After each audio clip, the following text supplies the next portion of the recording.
உண்மையான ஆசிரியர். மாவட்ட அளவிலான கட்டுரை போட்டி நடைபெறுவதாக இருந்தது. வகுப்பிலே ஒரு மாணவனுக்குத்தான் அந்த வாய்ப்பு வழங்கப்படும். பரசு, கிருஷ்ணா இருவருமே நன்கு படிக்கும் மாணவர்கள்தான். ஆனால் அந்த வாய்ப்பு தனக்கே கிடைக்கும் என்று உறுதியாக நம்பினான் கிருஷ்ணா. காரணம், கிருஷ்ணாவின் தாய் மாமா தான் வகுப்பு ஆசிரியர். அன்று ஆசிரியர் அந்த போட்டி பற்றியும் அறிவித்தார். முடிவில் யாராவது ஒருவருக்குத்தான் இந்த வாய்ப்பு வழங்கப்படும். அது யார், எவர் என்பதை நாளை நான் கூறுகிறேன் என்றார்.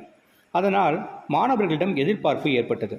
கிருஷ்ணா தன் நண்பன் பீட்டரிடம் கூறினான், வேண்டுமானால் பார், நிச்சயம் ஆசிரியர் என் பெயரைத்தான் நாளை குறிப்பிடுவார் என்றான். மறுநாள் ஆசிரியர் பரசுவின் பெயரை அறிவித்தபோது கிருஷ்ணாவின் முகம் வாடிப்போனது. வீட்டில் அம்மாவை மாமாவிடம் பேசுங்கள் என்றான். அம்மாவும் பேசினாள்.